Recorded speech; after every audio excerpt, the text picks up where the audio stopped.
My name is Morgan Adams, 32 years old, and the forgotten middle child of the Adams software dynasty. Arriving at our Boston mansion for Thanksgiving, I noticed Dad checking his phone, obsessively whispering to Mom with unusual excitement. Little did they know, beneath my simple black dress, beat the heart of someone they had drastically underestimated. The bombshell Dad was about to drop at dinner would change our family forever, but not in the way he expected. If you are watching this from a family business situation, drop a comment below and subscribe to see how I turned my father's betrayal into the sweetest revenge that changed our family forever. I grew up in Brookline, one of Boston's wealthiest suburbs, in a sprawling colonial with 6 bedrooms, a heated indoor pool, and a lawn that required 3 gardeners to maintain. From the outside, we were the picture-perfect American success story. My grandfather Robert Adams started Adams Software Solutions in his garage back in 1978 with nothing but a second-hand computer and a revolutionary idea for inventory management software. He built it from nothing into a regional powerhouse before my father Harold Adams took over in 1995. Dad expanded the company aggressively.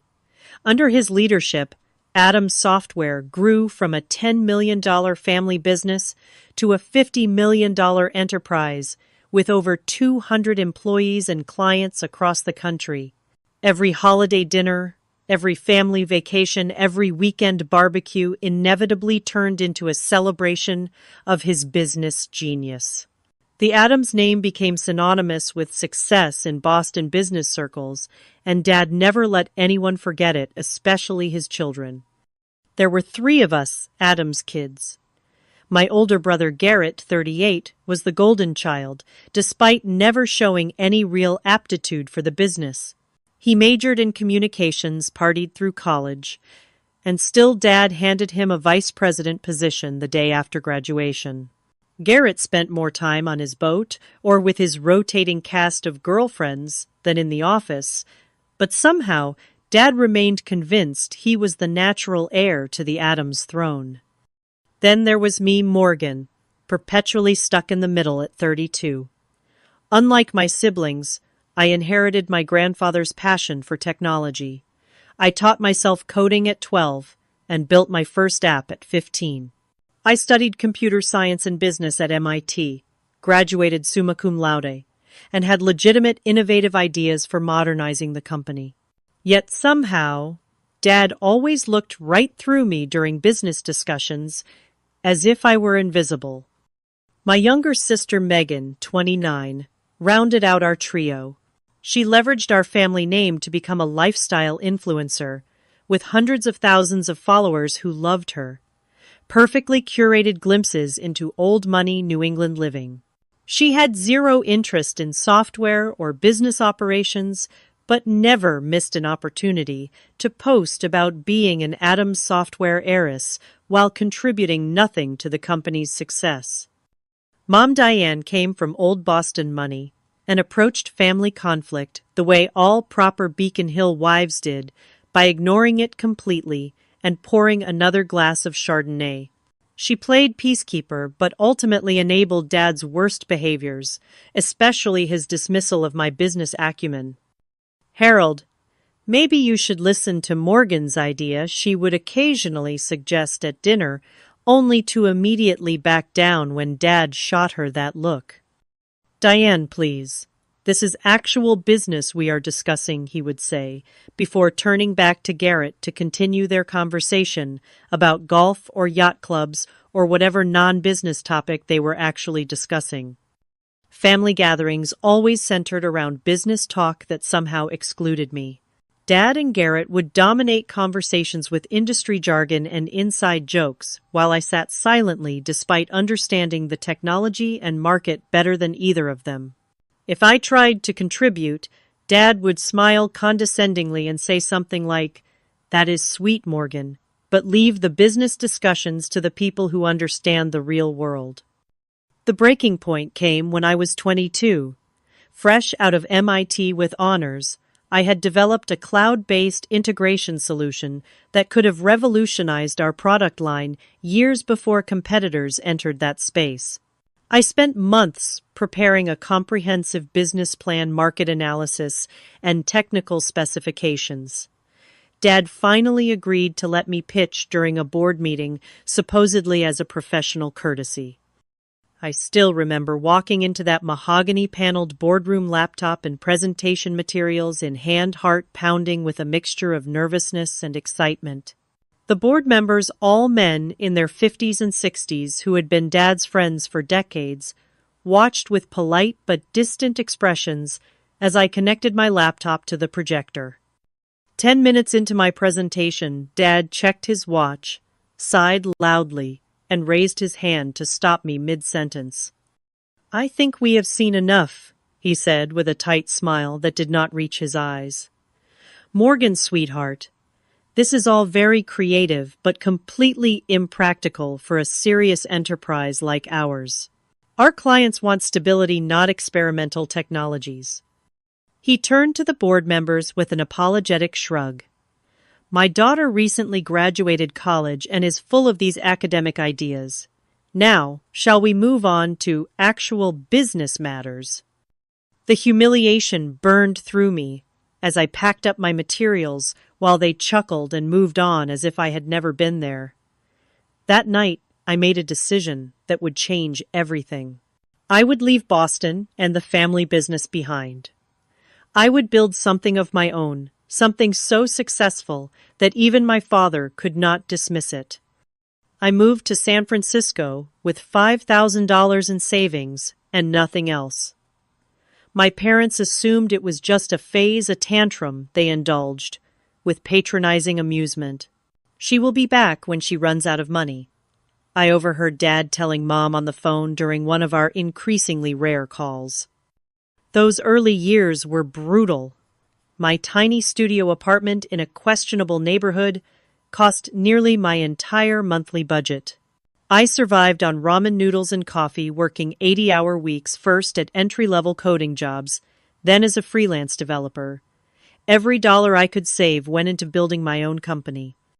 I created Everest Holdings under the pseudonym M.E. Stone. The initials stood for Morgan Elizabeth, but nobody knew that. I wanted my success or failure to be completely disconnected from the Adams name. I started small, developing custom enterprise solutions for startups, reinvesting every profit. By year 3, I had 10 employees and a real office in Soma. The breakthrough came when I developed a proprietary integration platform that allowed legacy systems to communicate seamlessly with modern cloud services, ironically similar to what I had pitched to my father years earlier. Venture capital came calling, but I maintained majority ownership, determined to control my destiny. Over the next 7 years, I strategically acquired smaller tech companies that complemented our services. Everest Holdings grew to a $200 million valuation with offices in 3 cities. Throughout it all, I maintained my pseudonym in all business dealings. In the tech world, M.E. Stone was known as a brilliant, reclusive founder who rarely gave interviews or appeared at industry events. When I absolutely had to make public appearances, I used subtle changes to my appearance and let my COO do most of the talking. My family remained completely unaware of my success. During holiday calls and occasional visits, I kept conversations vague, describing my work as doing okay or still figuring things out. Dad never pressed for details, as he had already written off my career as inconsequential. This suited me perfectly as I built Everest into something that would one day shock them all. What they did not know was that for the past year, I had been strategically acquiring shares in companies that were key suppliers and clients of Adams Software. I studied their quarterly reports, identified their weaknesses, and positioned Everest as the perfect buyer to take Adams Software to the next level. 6 months ago, I had my CFO send an anonymous acquisition offer through a third party, which my father predictably rejected without proper consideration. Now, 10 years after being humiliated in that boardroom, I was returning home for Thanksgiving with a plan that would change everything. Adams Software was struggling with outdated technology and losing market share. My father did not know it yet, but I was about to become his worst nightmare and his only salvation. The week before Thanksgiving, I was in my corner office overlooking San Francisco Bay, finalizing the paperwork for what would be the most important deal of my life. My assistant knocked and entered with my travel itinerary. "Your private jet is confirmed for Tuesday at 11 a.m., she said, placing the folder on my desk. "Are you sure you do not want to bring your executive team to Boston for the signing?" I shook my head. "This is personal. I need to handle it alone." After she left, my phone rang. It was Isabella, my best friend, since those early struggling days when we shared a wall in adjacent studio apartments. "Are you really going through with this family Thanksgiving charade?" she asked, without preamble. "After everything they did, after 2 years of barely speaking to them." I sighed, spinning in my chair to face the window. "I have to be there in person when it happens, Izzy. I need to see his face." "I remember the last Christmas disaster," she said carefully. "Your father announced Garrett's promotion to executive vice president while you sat there with your unacknowledged Series B funding round.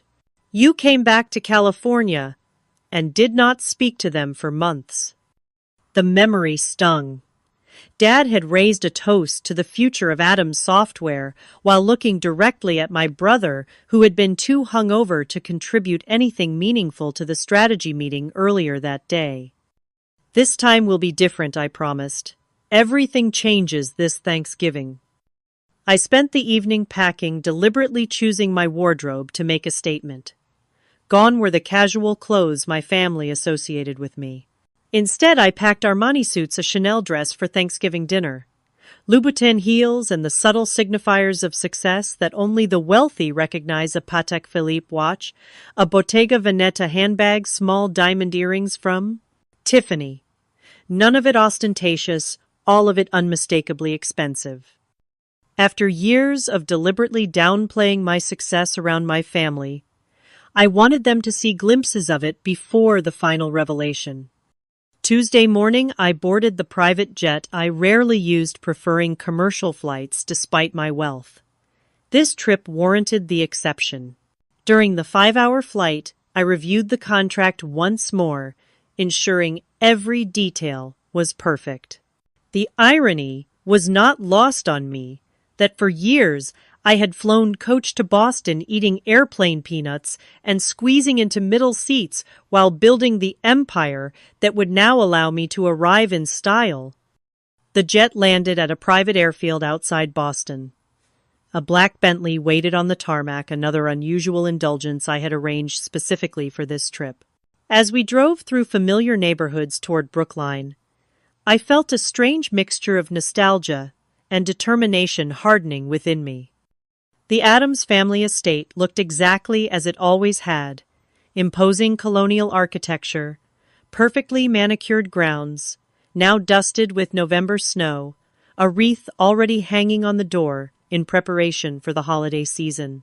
I instructed the driver to wait, then took a deep breath before walking up the steps I had climbed thousands of times before. Mom answered the door herself, bypassing the housekeeper in her eagerness to see me. Her eyes widened slightly as she took in my appearance. "Morgan, darling," she said, embracing me, with the scent of expensive perfume and the faint note of midday wine on her breath. "You look different."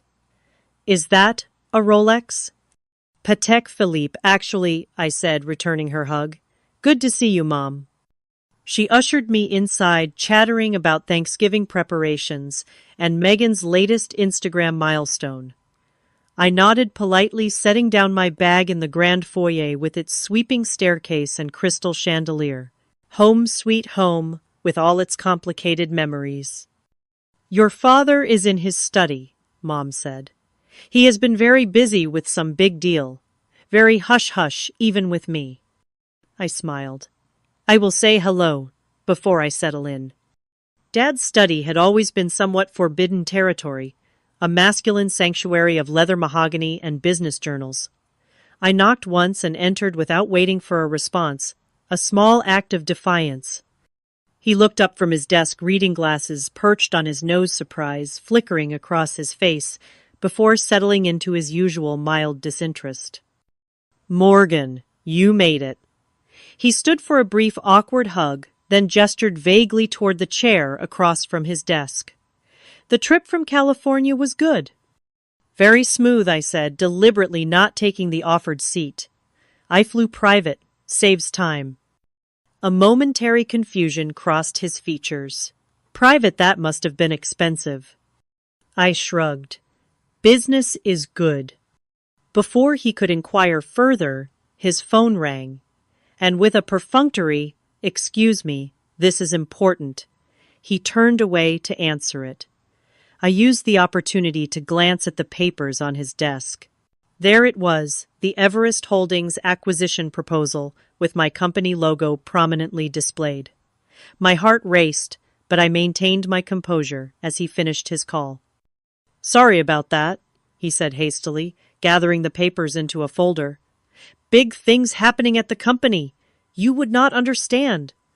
The familiar dismissal rolled off me like water now. "Of course, Dad. I will let you get back to it." I left his study and headed upstairs to my old bedroom, which Mom had maintained as a shrine to my teenage self. Debate trophies, computer science awards, and MIT pennants still adorned the walls, dusty testaments to achievements that had never impressed the one person whose approval I had sought most. After freshening up, I headed downstairs and found Garrett in the living room, already drinking scotch at 3 in the afternoon. He had our father's tall frame and confident posture, but years of privileged indulgence had softened him around the middle. "Well, well, the prodigal sister returns," he said, raising his glass in mock toast. "Still playing with computers in California." "Something like that," I replied with a tight smile. "How is your little startup doing? Making any money yet?" His condescension was so familiar it almost felt like home. Before I could answer, Megan burst into the room, phone held at the perfect angle to capture her entrance for her Instagram followers. "Morgan is here, everyone. Family reunion time," she announced to her phone, before air kissing my cheeks. "You look expensive, sis. Did you finally find yourself a rich boyfriend?" "No, just working hard," I said, stepping out of her camera frame. Garrett brought his new girlfriend Megan stage, whispered, still recording. "Amber. She is 24 and does yoga. Like, professionally." On cue, a willowy blonde entered the room wearing designer jeans and a cashmere sweater that highlighted her perfect figure. Garrett immediately pulled her to his side with proprietary pride. "Amber, this is my sister Morgan. She lives in San Francisco and does tech stuff." His vague wave dismissed a decade of my professional accomplishments. "Oh my God, I love San Francisco," Amber gushed. "The shopping is amazing." Our awkward small talk was interrupted by the sound of Dad's raised voice from his study. Though the words were muffled, his excited tone carried through the house. "Yes, absolutely. Tomorrow after Thanksgiving, 50 million is the final offer. Everest Holdings has been very insistent on the terms." I excused myself to the kitchen, needing a moment alone. The household staff had always been kinder to me than my own family. Maria, our housekeeper of 20 years, was preparing vegetables for tomorrow's feast. "Miss Morgan," she smiled warmly, "it is good to see you. You look well. California agrees with you." "Thanks, Maria. Need any help?" She shook her head. "Your mother wants everything perfect for tomorrow. Big day, she says. Your father has news." I nodded, wondering if the entire household staff knew about the sale before his own children did. So I gathered. The pre-dinner drinks hour was excruciating. Mom fluttered about with forced cheerfulness. Dad checked his phone every 3 minutes. Garrett bragged about his new boat to anyone who would listen, and Megan documented everything for her followers. I sipped my wine slowly, observing the family dynamics with new eyes. No longer the hurt daughter seeking validation, but a successful businesswoman about to change the game entirely.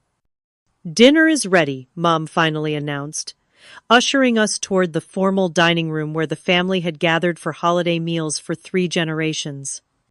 I took a deep breath and followed them, knowing that by the time dessert was served, nothing would ever be the same. The Addams family Thanksgiving dinner had always been a formal affair. The massive mahogany dining table gleamed under the light of the crystal chandelier, set with the Wedgwood china that only emerged for special occasions. Sterling silver candelabras held ivory tapered candles, casting a warm glow over the autumnal centerpiece of pumpkins, gourds, and fall foliage that Mom had undoubtedly commissioned from the most expensive florist in Boston. I noted with mild amusement that I had been seated at the far end of the table, as far from Dad at the head as physically possible. Typical. Garrett sat at Dad's right hand, with Amber beside him, while Megan occupied the spot to Dad's left. Mom took her traditional place at the opposite end with me, beside her, symbolically separated from the inner circle of family business by the length of polished wood between us. Maria and the kitchen staff brought out course after course: butternut squash soup, garnished with creme fraiche harvest salad, with candied walnuts and cranberries, and finally the turkey, a 25-pound bird roasted to golden perfection, accompanied by all the traditional sides. Dad carved with ceremonial precision, while Megan filmed for her social media, providing running commentary. And here is Daddy carving the turkey just like his father before him, continuing the Addams family tradition of excellence in everything they do. I caught Mom wincing slightly at Megan's performance before taking a large sip of her wine. By my count, it was her 4th glass since I had arrived. Once our plates were filled, Dad raised his glass for the traditional Addams family gratitude ritual, another performance where we each shared what we were thankful for this year. It had once been meaningful, before it devolved into a competitive status report. Garrett went first, as the eldest always did. "I am thankful for another record-breaking quarter at Addams Software," he began, though I knew from my research that the company had actually lost market share for the 3rd consecutive quarter. "And for my new 42-foot yacht, the Addams Legacy." He squeezed Amber's hand. "And for new beginnings with this amazing woman."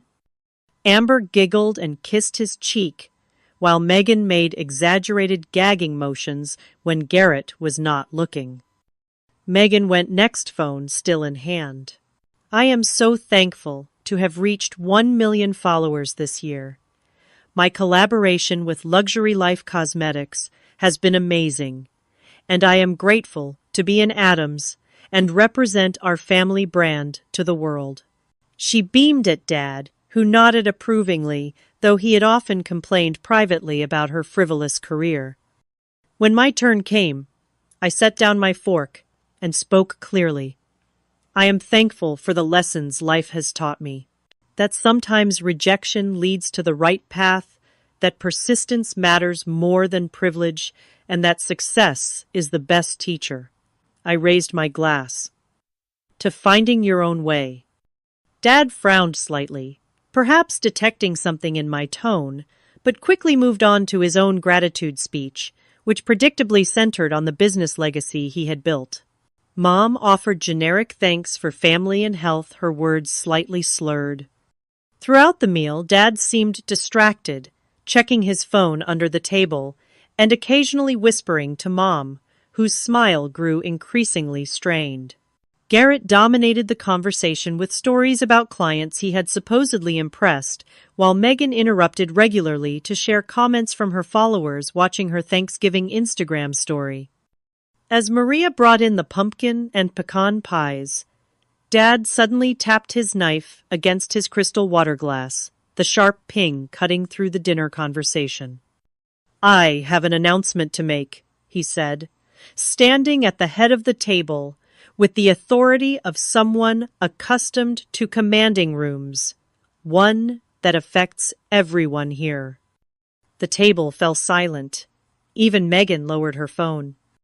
"As you know, I have dedicated my life to building Adams Software into a leader in our industry. But all good things evolve, and the time has come for change." He paused dramatically. "I have decided to sell the company." Garrett choked on his wine. "What, Dad? You cannot be serious."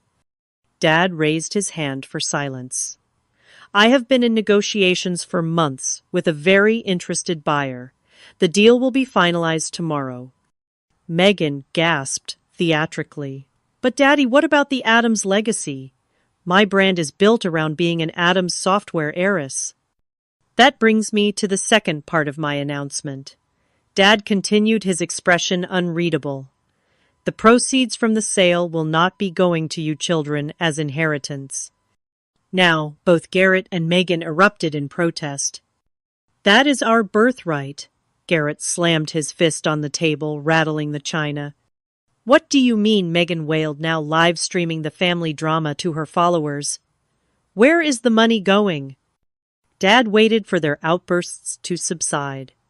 "Your mother and I will be using part of it for our retirement. The rest will go to establishing the Adams Foundation, a charitable organization to support technology education." "This is bullshit." Garrett stood, his face flushed with anger. "I have given 10 years to this company. You promised it would be mine someday." "You promised all of us." Megan joined in, tears streaming down her face, though she kept her phone carefully angled to capture her most flattering crying angle. Throughout the chaos, I remained perfectly still, taking small, deliberate bites of pecan pie. Mom noticed my calm and gave me a quizzical look. "Morgan," she said quietly, "you do not seem surprised." The table gradually quieted as everyone turned toward me, suddenly remembering my presence. "Actually," I said, setting down my dessert fork with precision, "I have just one question." I looked directly at my father. "Who is the buyer?" Dad's chest puffed with pride, pleased to have important information that we did not. "A very successful tech investment firm called Everest Holdings. They are paying $50 million, which is more than generous given our recent market challenges." I took a sip of water, using the moment to steady myself for what came next. The room felt charged with a strange electricity, the moment suspended between the past and future. "Dad," I said finally, my voice calm and clear, "I am Everest Holdings." The room went completely silent. I could hear the antique grandfather clock ticking in the hallway, marking the seconds of frozen disbelief. For several heartbeats, nobody moved. The silence was absolute, as if the air itself had solidified around us. I watched the emotions play across my father's face, in rapid succession: confusion, disbelief, shock, and finally the first flickers of anger. Garrett was the first to react, knocking over his wine glass as he stood abruptly. The red liquid spread across the white tablecloth like blood, a vivid punctuation to the moment.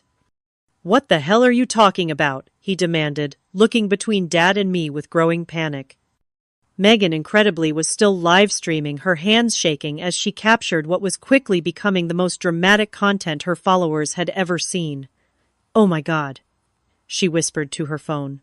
"Did my sister just say she owns Everest Holdings, the company buying our family business?" Mom reached for her wine glass, found it empty, and promptly grabbed the bottle instead. I stood slowly, feeling a strange sense of calm after carrying this secret for so long. Me Stone, I said. Morgan Elizabeth Stone. That is the name I have been using professionally for the past decade, while building Everest Holdings into a $200 million company. Dad found his voice at last. This is preposterous, he sputtered. Everest Holdings is run by M.E. Stone, a respected technology investor, not by my daughter who has been playing at startups in California. I reached into my purse and removed my business card case made of sleek brushed platinum with the Everest Holdings logo engraved on its surface. I slid a card across the table toward him. Actually, Dad, I am M.E. Stone. I founded Everest Holdings 10 years ago after you dismissed my business proposal and humiliated me in front of your board. Dad snatched up the card, staring at it as if it might transform in his hands. This is some kind of joke, he said, but his voice had lost its certainty. Everest Holdings now owns controlling interests in Nexus Technologies, Data Stream Solutions, and TechCore Industries. I continued naming Adams Software's 3 largest suppliers. We also recently acquired majority stakes in your 2 biggest clients, McKinsey Manufacturing and Westfield Distribution. The Adams Software acquisition is the final piece in a strategic plan I have been implementing for the past 18 months. You have been spying on our business. Garrett accused, his face mottled with rage. That is corporate espionage. No, Garrett. It is called market research. Everything I learned about Adams Software came from publicly available financial reports, industry analysis, and completely legal channels. I turned back to Dad. The truth is, Adams Software has been failing for years. Your technology is outdated, your management practices are from the last century, and you have lost 22% market share in the past 3 years. How dare you, Dad began, but I cut him off. I tried to help you first, you know. 6 months ago, Everest Holdings sent an anonymous partnership proposal that would have allowed the Adams name to remain on the company while providing the capital and technology upgrades you desperately needed. You rejected it without even reading past the first page. Dad's eyes widened in recognition. The Phoenix proposal, that was you.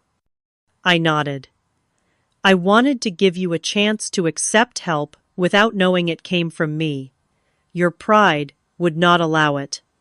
So this whole time you have been plotting against your own family, Garrett shouted, planning to steal our company. Not steal, Garrett. Purchase, legally. For $50 million, which is honestly more than its current market value. I kept my voice level despite the emotional storm brewing inside me. And let us be clear, this company stopped being our family business the day Dad made it evident that only one child would ever have a meaningful role in it, despite that child's complete lack of qualifications or interest in technology. Megan finally lowered her phone, the reality of the situation apparently sinking in. So, you are going to be our boss now? She asked in a small voice. Technically, yes, I confirmed, though the current management structure will be completely reorganized. Dad stood abruptly, his chair scraping loudly against the hardwood floor. This deal is off, he declared. I will not sell my company to my own daughter as some kind of revenge plot. I shook my head slowly. The contracts are signed, Dad. The board has approved the sale. The press release goes out tomorrow at 9 a.m. Eastern Time. Legally, Everest Holdings already owns Adams Software. I will fight this, he threatened, though the uncertainty in his eyes told me he already knew I had outmaneuvered him. My lawyers will. Your lawyers have already vetted the deal extensively, I interrupted gently. They advised you it was the best offer you would get in the current market. What exactly will you tell them now? That you are upset because the brilliant CEO you have been negotiating with turns out to be your daughter. Mom spoke for the first time since my revelation. Her words slightly slurred, but her gaze surprisingly clear. All these years, Morgan. All these years you were building this while we thought.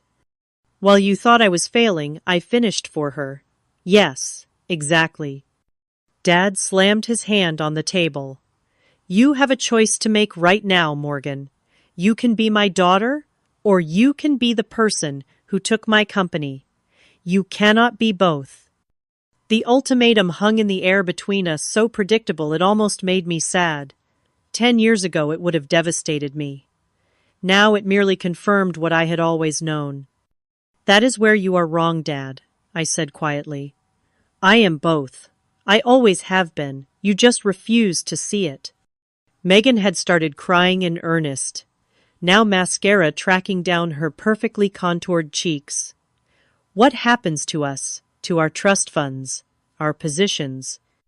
That depends, I answered honestly, on whether you want to actually work for the company or just claim its benefits. Garrett pointed an accusing finger at me.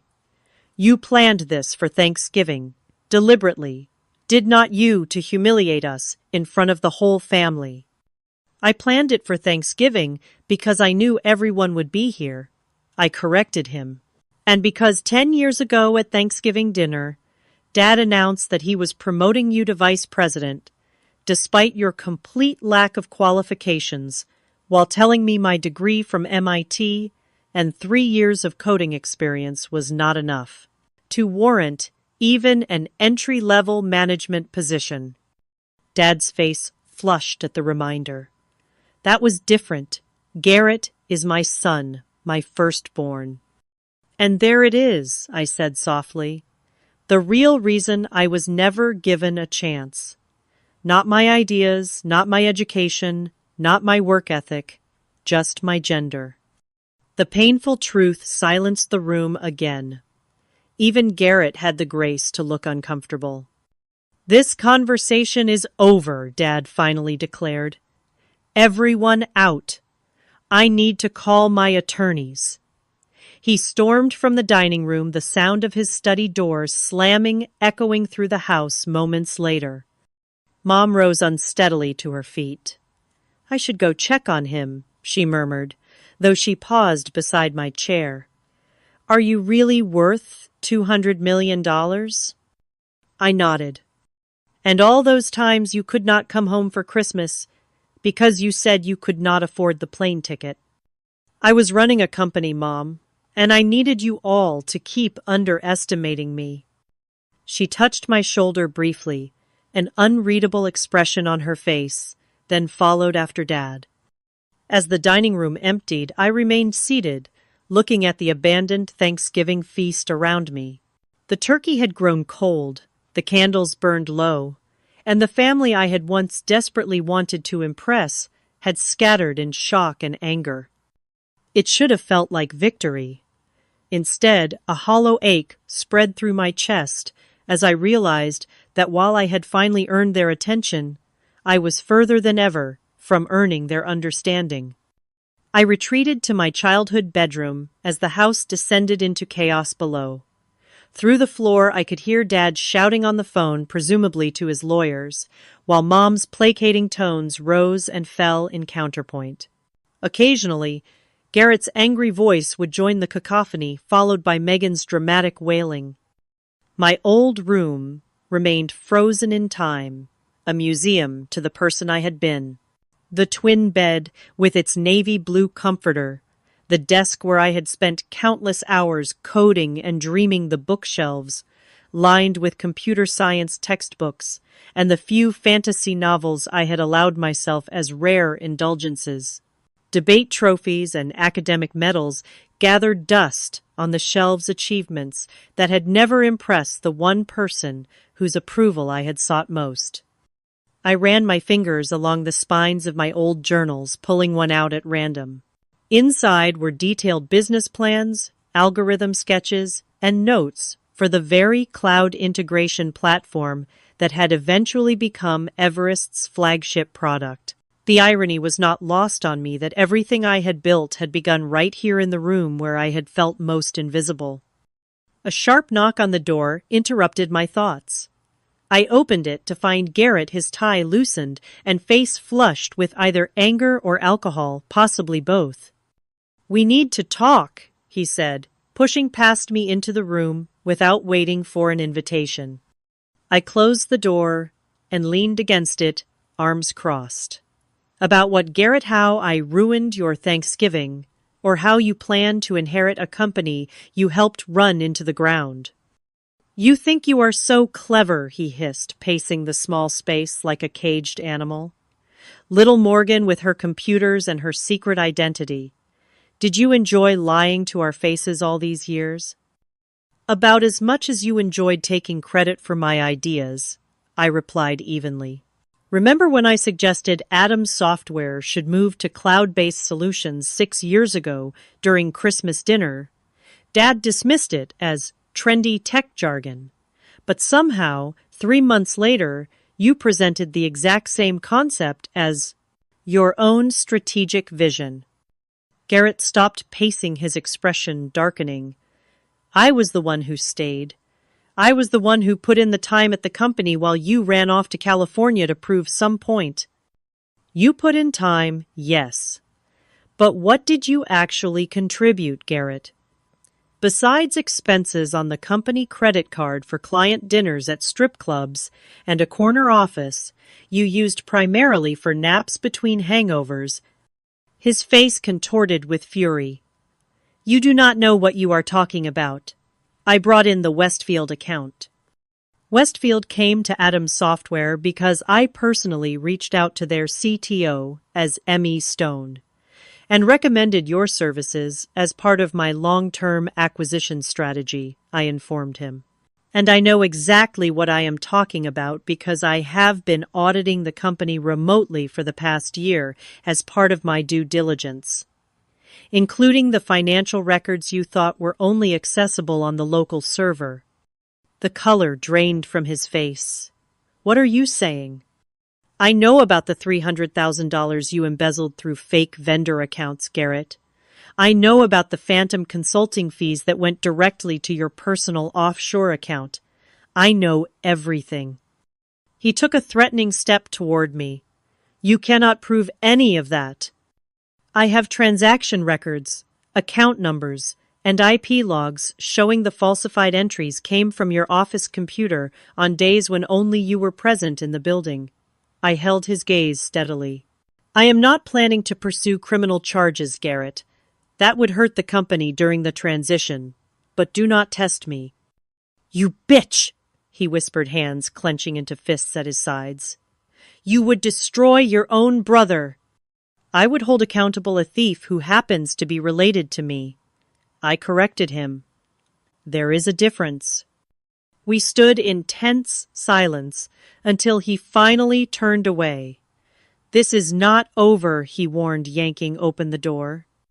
"Actually, it is," I said to his retreating back. "You just do not realize it yet." I had barely closed the door when another knock came. This time, it was Megan, her makeup freshly touched up despite the tear tracks still visible on her cheeks. "So you are like a secret millionaire," she said, without preamble, entering my room and immediately sitting on my bed. "That is actually kind of badass." I could not help but laugh at her rapid pivot. "Is that what you were going with 5 minutes ago? You were crying about losing your heiress status?" She shrugged, examining her manicure. "I am adaptable. It is essential for influencer longevity." She looked up with sudden calculation in her eyes. "Just think of the content we could create together. My sister, the tech mogul. My followers would eat that up." "Is that why you are here, Megan? To propose a business collaboration?" "More like a mutual arrangement," she said, smoothing her dress. "You need a media presence for your company that humanizes you, and I need an authentic connection to actual business success, instead of just looking pretty with products." The nakedly transactional nature of her proposal was so typically Megan that I almost admired it. "And what about actually working for the company, learning the business, contributing something beyond your Instagram aesthetic?" She wrinkled her nose. God, no. Coding is boring and business meetings make me want to die. But I could be like the brand ambassador, the face of the company for the lifestyle market, the face of an enterprise software integration platform for the lifestyle market, I repeated slowly. Do you hear yourself? Megan stood straightening her shoulders. Fine, mock me like everyone else in this family. But my social media skills are actually valuable in today's market, whether you respect them or not. I have built my own brand from nothing, just like you did. The parallel had never occurred to me before, and I found myself momentarily speechless. There was a strange kind of truth to it, though our methods and values diverged dramatically. I will think about it, I said finally, but not tonight. She nodded, apparently satisfied with even this small concession. Just so you know, I have already posted about a major family business shakeup without specifics. My engagement is through the roof. After she left, I sat at my old desk, powering up my laptop, to check on the final details for tomorrow's announcement. A gentle knock interrupted me again. Come in, I called, expecting perhaps Maria with tea, or one of the household staff. Instead, Mom entered looking surprisingly sober given the amount of wine she had consumed at dinner. She had changed from her dinner dress into a cashmere sweater and slacks her armor of Boston society wife temporarily set aside.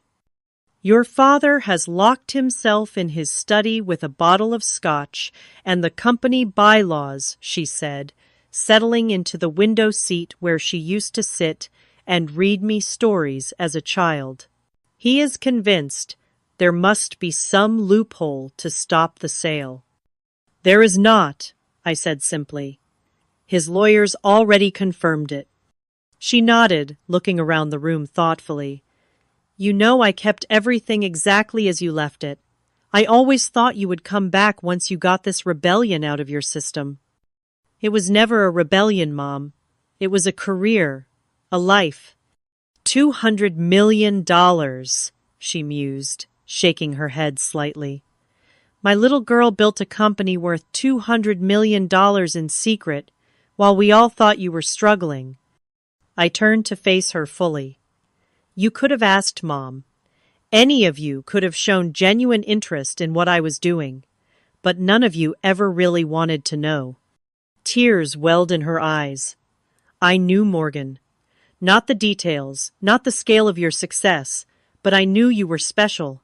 I saw it when you were little, the way your mind worked differently, how you understood things the rest of us could not grasp. She wiped at her cheeks. I just did not know how to help you in a family like ours, with a man like your father. You could have stood up for me, I said, the old hurt rising unexpectedly in my throat. All those times he dismissed me, humiliated me. You just sat there.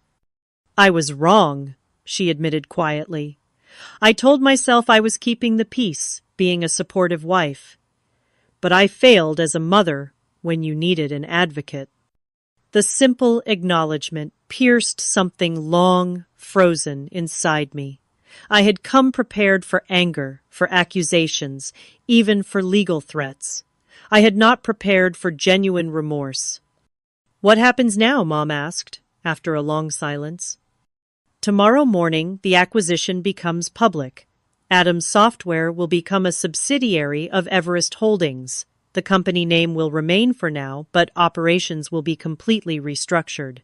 I hesitated, then added, Dad and Garrett will be offered advisory positions with no actual authority if they want them, mostly for appearances' sake during the transition. And you?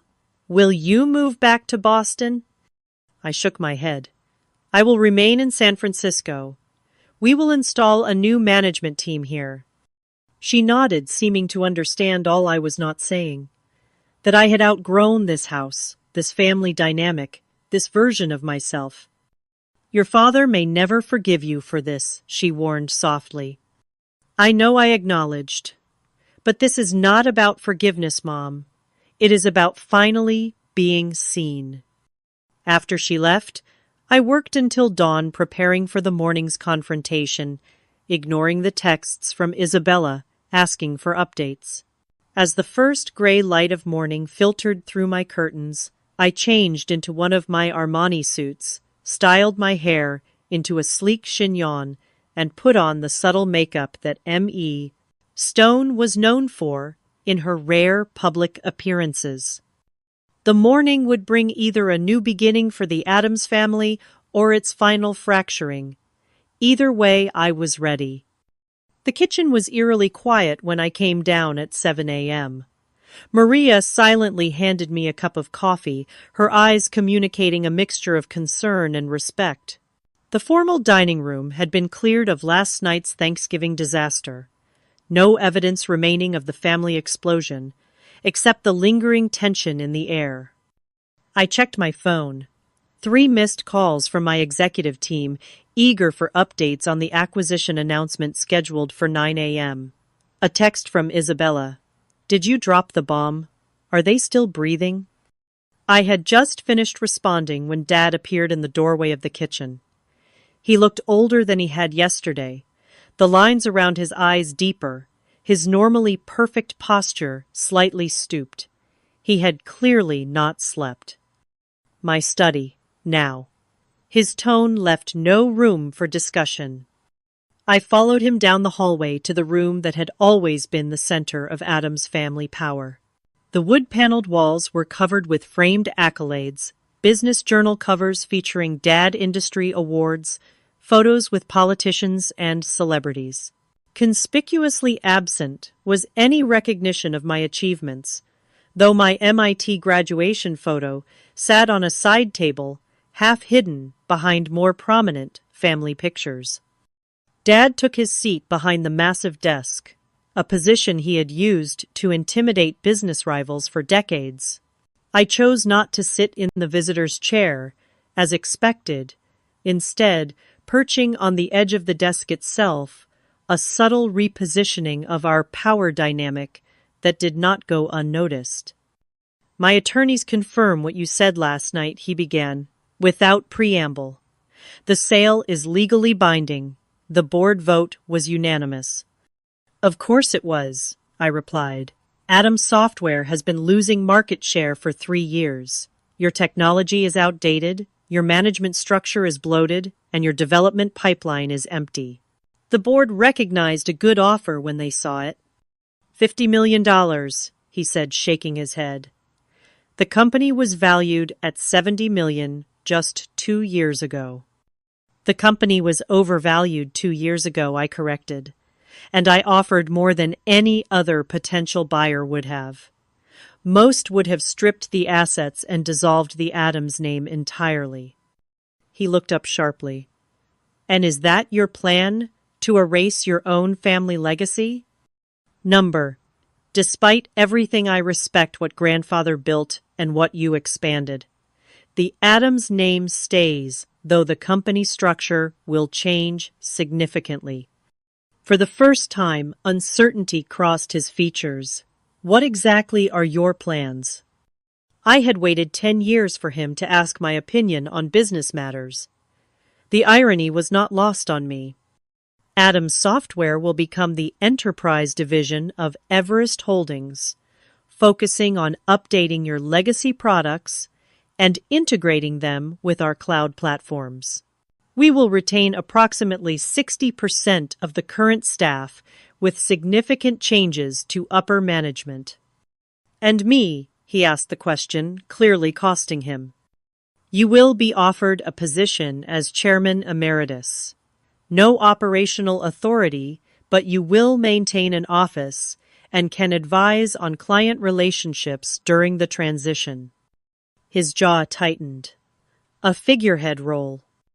"A respected advisory position," I countered, "with full benefits and a generous compensation package." He stood abruptly, walking to the window that overlooked the immaculately maintained garden. For a long moment he said nothing, his back to me, as he stared out at the property that generations of Addams' success had built. "How did you do it?" he finally asked, his voice quieter now. Build something that valuable when you had nothing. No connections, no startup capital. I had my education, I reminded him. The one thing you could not take from me. And I had tremendous motivation to prove you wrong. He turned back to face me. I expected you to fail. I know.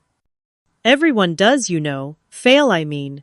90% of startups never make it past the first 3 years, I thought. He hesitated, seeming to struggle with the words. I thought I was protecting you from inevitable disappointment. By ensuring I never got the chance to try, I raised an eyebrow. That is not protection, Dad. That is control.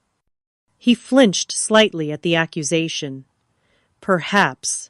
I built this company from what my father started. Expanded it 10 times over. I thought I knew best. But you did not, I said simply. You were wrong about me. Wrong about the direction of the industry. Wrong about Garrett being the natural successor. At the mention of my brother, Dad's expression darkened. Garrett may have his flaws, but he has been loyal to this company. Garrett has been embezzling from the company for at least 3 years, I informed him bluntly. I have all the documentation. That is part of why I moved now before he could do more damage. Dad sank back into his chair, the shock of this new revelation apparently too much to process while standing. That cannot be true. $300,000 siphoned through fake vendor accounts. The evidence is irrefutable. Why would he need to steal? He makes a generous salary, has a trust fund. Gambling debts, I said. Sports betting mostly from what I can tell. Dad buried his face in his hands briefly, before looking back up, suddenly appearing every one of his 68 years. So both my son and my company were failing, and I was too blind to see either.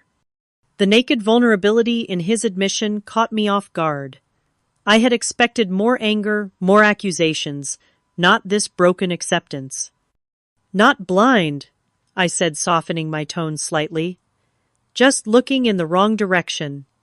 A long silence stretched between us, filled with decades of misunderstanding and missed opportunities.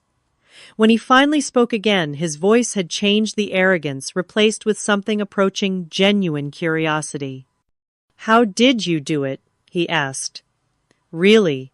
No connections, no investors who knew the Adams name. How did you build something so successful? I considered deflecting, but there was something in his question that seemed sincere for the first time in our relationship. I started small, I explained. Freelance development work to build capital. Then I created a proprietary integration platform that solved a problem every enterprise company has, connecting legacy systems with modern cloud architecture. It was actually based on the proposal you dismissed when I was 22. A flicker of recognition crossed his face. The one with the middleware solution. I nodded, surprised he remembered even that much. Yes. I refined it, made it more adaptable. Used it to attract our first major clients. Reinvested every profit. Lived in a studio apartment eating ramen for 3 years to keep overhead low. Built a team of brilliant people who believed in the vision. Without the Adams name to open doors, he mused. Because of that, in some ways, I corrected. Being underestimated is a powerful position if you know how to use it. No one saw me coming.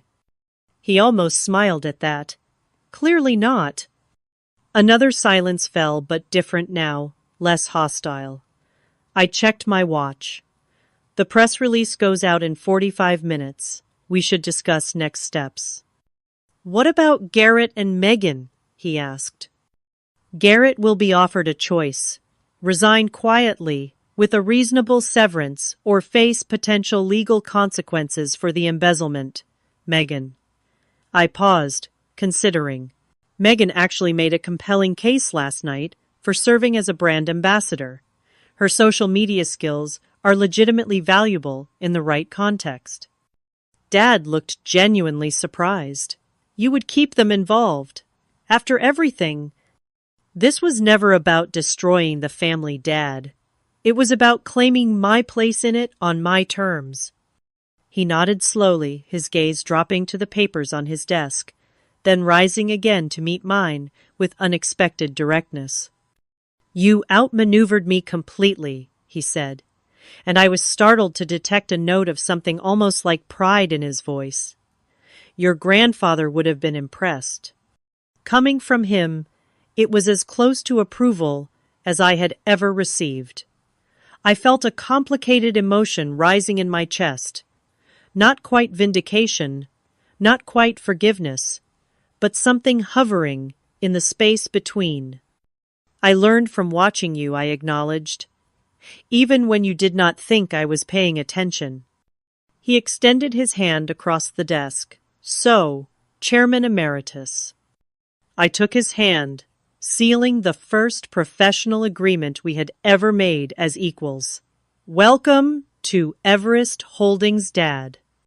6 months after that fateful Thanksgiving, I stood in the newly renovated headquarters of Adams Everest Technologies. The former Adams Software building had been transformed with open workspaces, state-of-the-art technology, and a collaborative environment that respected the company's history while embracing its future. My role as CEO of Everest Holdings meant I split my time between San Francisco and Boston, overseeing the integration of the two companies and the evolution of our expanded product line. The transition had not been easy, but it had been more successful than even my optimistic projections had anticipated. Dad had surprised everyone by embracing his chairman emeritus role with unexpected grace. Once the initial shock and anger had subsided, he found satisfaction in mentoring younger team members and maintaining relationships with long-standing clients. We had established a weekly meeting where he could offer insights on company history and industry relationships, and I found myself actually looking forward to these sessions. For the first time, we were building a relationship based on mutual respect rather than expectations and disappointments. Garrett's situation had been more complicated. After facing the evidence of his embezzlement, he had initially threatened legal action against both me and the company. Eventually, cooler heads prevailed when he realized his options were limited. He accepted a conditional offer repayment of the stolen funds resignation from his executive position and enrollment in an MBA program if he wanted any future role in the business. To my surprise, he chose education over exile and was now halfway through his first semester, calling occasionally with genuine questions about business strategy. Megan had flourished in her new role as brand ambassador for our consumer products division, a small but growing part of the business that benefited from her social media expertise. Her followers had been captivated by the dramatic family business saga, which she carefully presented as a story of female empowerment and family reconciliation rather than the more complex reality. Her tech heiress rebrand had actually opened doors to younger markets we had previously struggled to reach. Mom had perhaps changed the most. Freed from her role as peacekeeper in a dysfunctional family business, she had reduced her drinking, started volunteering with women's education initiatives, and even joined the board of a tech incubator for female founders. I want to help other girls like you, she told me so. Their mothers do not make the same mistakes I did. As I walked through the office, employees nodded respectfully or smiled in greeting. I was no longer Emmy Stone, the mysterious founder, nor Morgan Adams, the forgotten middle child. I was simply Morgan, the CEO, who had modernized a failing family business and created new opportunities for everyone involved. My assistant interrupted my thoughts. Your father is waiting in the conference room with the quarterly reports, she informed me. And your mother called to confirm dinner tonight with the potential investors. I thanked her and headed toward the meeting, pausing briefly by the newly installed company timeline in the main lobby. It displayed the evolution of Adams Software from my grandfather's garage startup to our current iteration as Adams Everest Technologies. My photo now hung alongside those of my grandfather and father, 3 generations of leadership with my own achievements, listed with the same prominence as theirs. Thanksgiving was approaching again, and this year would be entirely different. We had planned a smaller, more intimate family dinner, without the performative traditions that had dominated our previous gatherings. No formal gratitude ritual, no business posturing, just a family, still learning how to truly see and hear each other. The journey from rejection to leadership had been longer and more painful than I could have imagined when I left Boston 10 years ago. The challenges of merging family and business continued daily, requiring patience and perspective I was still developing. There had been moments when the weight of past hurts threatened to overwhelm the progress we had made, when old patterns of communication emerged in tense meetings or family dinners. The hardest part had not been the acquisition itself, but the ongoing work of building relationships that could withstand both our shared history and our current professional roles. Dad still occasionally slipped into his authoritarian approach before catching himself. I sometimes found myself unnecessarily defensive, anticipating dismissal that no longer came. Yet slowly, conversation by conversation, the Adams family was creating a new dynamic. Mom had hosted a dinner last month where, for the first time in my memory, everyone spoke equally, everyone listened, and no one stormed out in anger. Small victories, but meaningful ones. Perhaps the most profound moment had come unexpectedly during a late night at the office when Dad and I were reviewing the first quarter results after the merger. The numbers had exceeded all projections, with client retention at 98% and new contracts increasing revenue by 32%. "You know," he had said, quietly staring at the spreadsheet, "you have already accomplished more than I did in my first decade running this company." The simple acknowledgement had healed something in me that I had not realized was still broken. Not because I needed his validation professionally anymore, but because it represented the human recognition I had sought all along. The experience had taught me that success itself is not enough to heal family wounds. The satisfaction of proving myself had been sweet, but ultimately hollow, until it led to genuine connection. I had needed to learn that there is a difference between winning and resolving, between being right and being whole. As I entered the conference room where Dad waited with the quarterly reports, I reflected on how complex the journey had been from that Thanksgiving revelation to today. The lesson I carried forward was not that success is the best revenge, but that success without reconciliation leaves both sides poorer. True victory came not when I proved my father wrong, but when we both found a way to be right together. For anyone watching this who recognizes the painful dynamics of family business, who has felt invisible or undervalued by those who should see you most clearly, I hope my story offers both inspiration and caution. Building your own success is powerful, but healing family wounds requires more than professional achievement. It demands honesty, vulnerability, and the courage to offer second chances, even when they seem undeserved. Have you experienced similar family business challenges? Comment below and share your story. How did you navigate the complex intersection of family and business? Like, subscribe, and share if this resonated with you. Thank you for witnessing my journey from rejection to reconciliation, and remember that the true measure of success is not what you build alone, but what you create together.